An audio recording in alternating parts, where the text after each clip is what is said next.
Oh, brother. So we got 50 Cent again.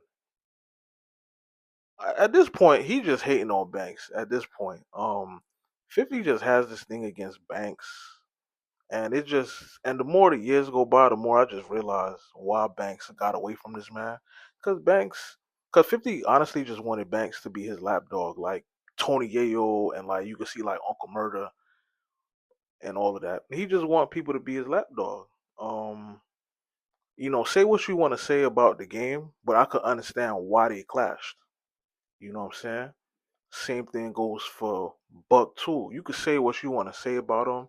Yeah, like they might be funny, but I feel like out of everybody that was in G Unit, you know what I'm saying? Yayo and Banks were the most solid people, you know what I'm saying? As far as it goes, being a soldier and having loyalty. But we've seen the fallout with Banks happen. And it just, as the years go by, you could just kind of see, like, yo, why Banks had to get away from this man. Um, 50 Cent had these goals for Banks that Banks never had for himself. Banks never wanted to be a superstar. He said it in the music. He's done interviews. He said it a bunch of times, like in his raps, like, yo, like I want the money. I want the credibility amongst my peers. You know what I'm saying? I want the respect, but I don't want the fame that comes with it. 50 Cent thought that he was gonna find himself a superstar with Banks because out of everybody in G Unit, Banks wrapped circles around everybody else, but he also had the ability to write songs as well. If y'all don't remember, like that was the game's problem. Game's problem was never not knowing how to rap. Game's issue was that he just he couldn't put a song together to save his life. Like he couldn't write a hook. He didn't know how to do none of that. But Banks had that ability. So 50's like, yo, I could make a superstar out of this man. And you know what I'm saying? And Banks had Hunger for More, which went platinum. And he had his run for a little bit. He had some popular songs, but Banks always played the background. That's what Banks always wanted. And that leads me to another point. I heard Nipsey Hussle say this one time. He said, "You can't put your expectations of me on me," and that's what 50 didn't understand. It's like, yo, if you're the leader of a team or of a group, you need to make sure that everybody, you need to know what everybody in your squad wants out of their specific career. And 50 just had these goals for them, and when it didn't work, they lazy. They not putting forth the effort. Whatever. But it's like you didn't even ask them. From Yayo's standpoint, it sounds like Yayo just honestly wanted to be out the streets and be able to live a good life, be able to take care of his family and chill. And as you can see, that's what Yayo has been doing. Yayo, like I think he dropped like a tape a few years back, but come on, like nobody's listening to Yayo. Like Yayo's has some good raps, but Yayo really hasn't been. We don't really go to Yayo for the music. You know what I'm saying? That's kind of always been Yayo's thing. But as far as Banks goes, all right, this whole he's lazy narrative, like I can't call somebody lazy who has. I mean, have you seen how much mixtapes?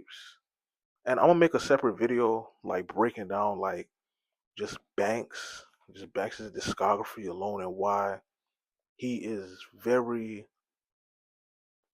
you know what I'm saying? Like I can't even say underrated or underappreciated because those who know they know and they give him his props. But I'm gonna make a separate video just breaking down like I'm gonna make a separate Banks video. But just back on this topic, you know what I'm saying? Like this whole rift between him and 50, it really started when Banks's father had passed away and 50 didn't have any type of compassion towards that, you know? 50 was very 50 was just in work mode, like, yo, come on, let's move, let's move. And this speaks to who, 50's upbringing and, a lot of stuff that he's been through. But 50 essentially just like gave him like the cold shoulder and be like, "Yo, come on, let's work." You know what I'm saying? If somebody's grieving, how they gonna work? And that kind of started the separation. And you know what I'm saying? As the years went by, you know, they got, G Unit came back. They had a little run in like what I want to say around what 2014, 2015 with Kid and everybody. And that was cool for the moment. And then it fizzled out after that. But to call Banks lazy is ridiculous.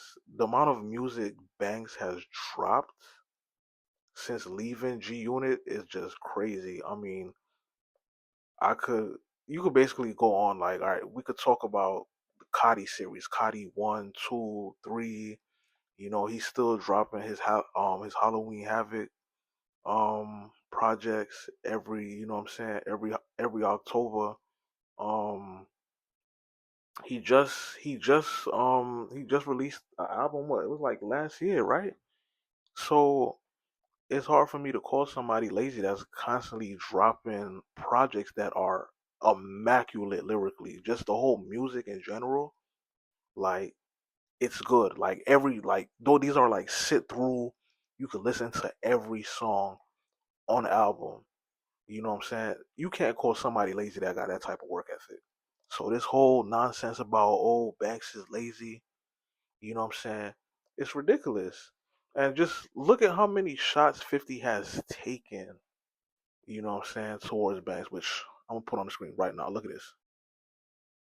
Complain, but these niggas got a good life, man. Oh shit! They got a really good life. There's no complaining over here. Nigga. Yeah. Lloyd Banks is very upset that this nigga has all his God, money. here this nigga go. He has all of his money. Here this nigga go. Look at Yang. Crazy work, right? So that's like I said, when it just comes down to 50, it's just like you get to understand why he's had so many problems. Listen, you don't beef with that many people in the industry, and it's all because of them. Like they're the sole reason. Like, yo, it's him. He really the issue.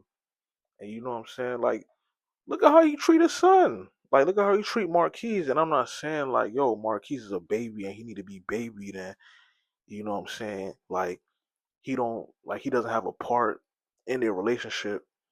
In their like tumultuous relationship. But at the same time, like, yo, you would think, you know what I'm saying, a man 50's age would just kind of like, chill out and, what I'm saying, reflect and, look at things from a more mature path. But it's just like, yo, he just wants people around to be his yes man.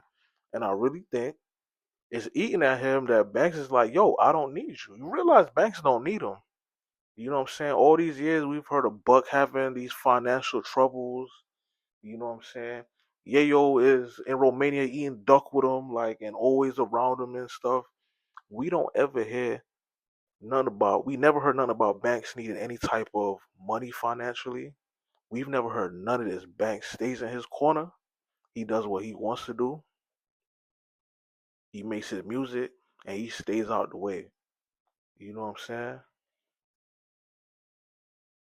So just to wrap this video up, man, like, and I'm gonna do a separate video on this whole Banks and Fabulous thing, which I feel like it's ridiculous. If I could just share my quick thoughts on it, between the whole Banks and Fabulous thing, um, Banks surpassed Fabulous years ago, musically and lyrically. And even when they were both in their heyday in the early 2000s, it wasn't like there was like a huge difference. It all comes down to personal preference at the end of the day. Um, I'm gonna break all that down on the next video though. So y'all stay tuned. Remember, like, share, subscribe.